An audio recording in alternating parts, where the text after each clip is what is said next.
looks cold out there. Well, luckily this truck can tell us. Oh, minus 29C, and that's under the hood. Oh, goodness. Well, what's this meathead up to again, hey?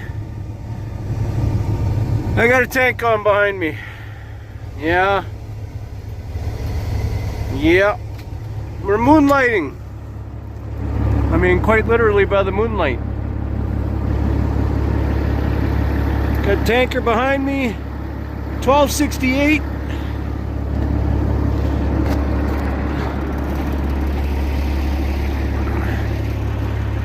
Yeah, so this is what we're doing.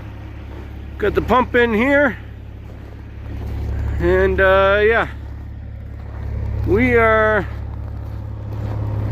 back into joining the tanker world for a little bit. It's too cold. Hold on there. Whew. Hi, yi. Even when you get used to it, you don't get used to it. I don't know what I'm doing. I'm trying to, like I said, figure out a way to be closer to home, and actually it's been a good thing because we've had no heat or water in the shop. It froze last week. This week, a cast iron water circulator for the in-floor heat actually got a pinhole, so it started leaking in the shop. So I was able to be home for that, fix that. My wife and son, they fixed the frozen pipes. Just heat. We found out what we need to do in the summertime. We're going to have to actually double check, pull everything off and check the insulation and make sure everything's insulated, or heat tape those lines or something. But you see, if I was down in Houston, my guts would just be churning because I wouldn't be home being able to help and do something, you know what I mean? So that's kind of why we're in a tanker. We're trying to still earn some money. It's not a lot. Still earn some money while being closer to home. And then who knows about the world that we live in here in Canada anymore. Our best friend's picking a fight with us, and he's always the bigger guy. But I don't know. I'm not liking how this is looking, so I'm really struggling to figure out what a guy should do. You know what I mean? Enough belly aching. We got trucking to do. And it is, oh my God, 5 in the morning. Let's get rolling.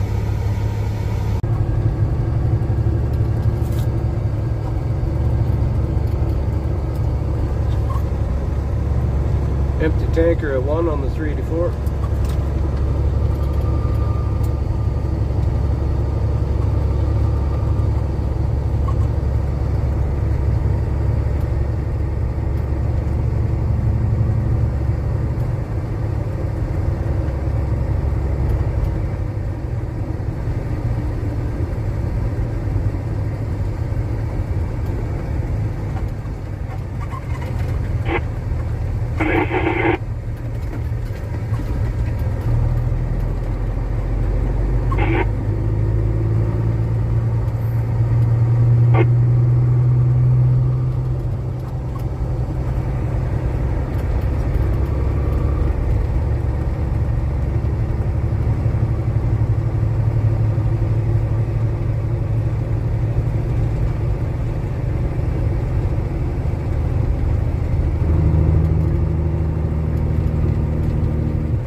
Empty tanker at 2 on the 384.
Empty tanker 3 on the 384.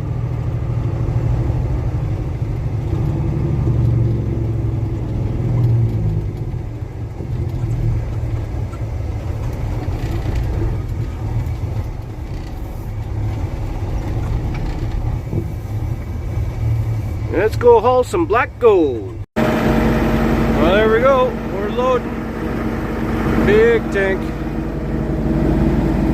Had to put the jewelry on.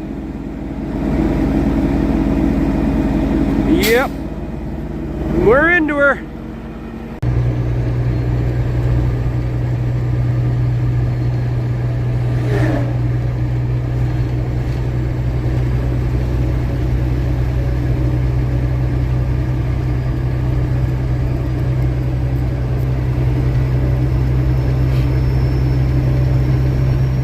I'm in a Peterbilt.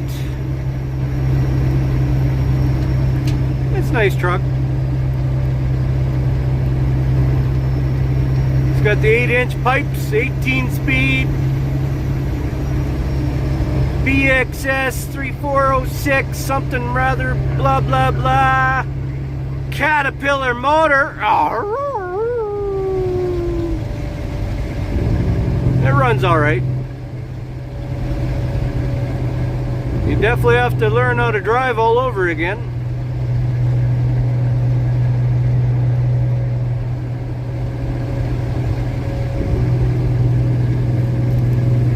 Because the shifting is so slow.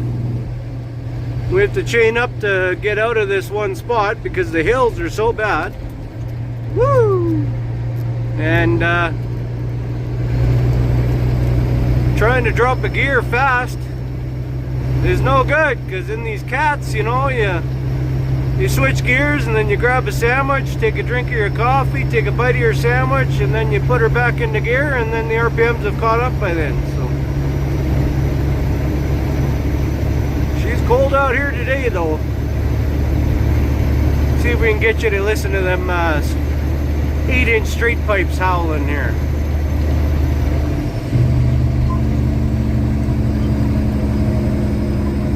Got a little bit of a growl to them. All right, we gotta turn up here. So, whoa, hey, oh! Oh, here we go again. I was able to get her backed in here.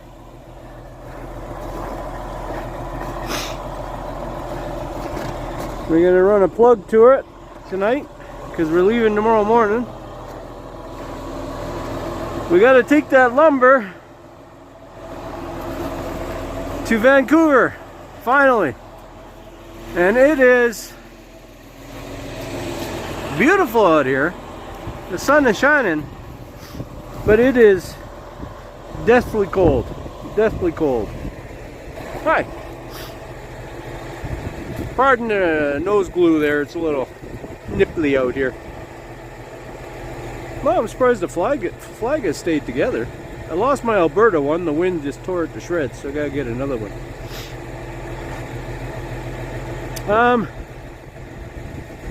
So yeah, who knows what I'm doing? I'm always searching, always looking for the opportunities. Last time old Trumper was in there and put tariffs on, I was working locally with a couple of different tankers and it worked out really well. So I'm kind of thinking, leaning that way. But I also like the highway. So the problem is, for any truck driver out there, he goes through this all the time. Loves the job. Like that US stuff I was doing, loved it. The company I was working with, loved it. The money was great. Of course, the climate was good. You know, you leave here for 10 days and for 8 of them, you're in beautiful weather, you know, like. But, you know, and then I'm torn, you know. I leave here and stuff happens at the house and I feel really bad about it, I really do. I don't want to leave these guys high and dry either, right? So that's the dilemma that a truck driver always has to face, is he loves his job, the adventure. You're a truck driver because you're an adventurer, you love the adventure. Every day is something different. But you also love your family, and you love being home, and you love your bed and all this stuff, right? So it's something people don't understand, but it's something the truck driver fights with all the time. All the time. If you can find the right balance. Plus, that US company I was with, we couldn't take passengers. They wouldn't let us take passengers. Like, that would have been, I would have had everybody come with me and come see what I do, and a good break for them too, but one day.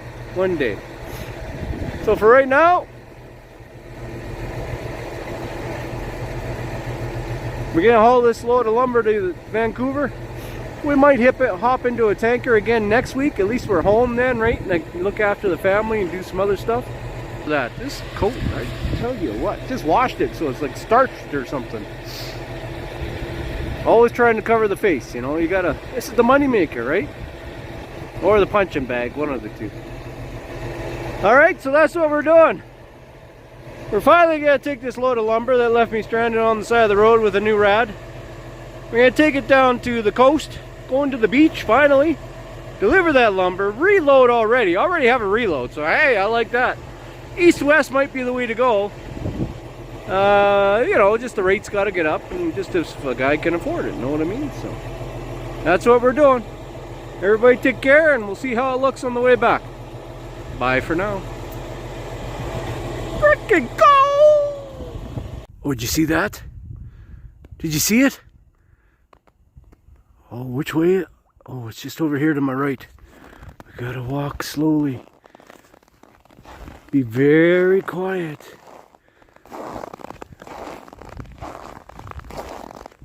These things are the world's deadliest creatures. The great white polar bear. Or Maggie. How you doing, lady? Yeah, you love this weather, don't you? You're nuts. And me too.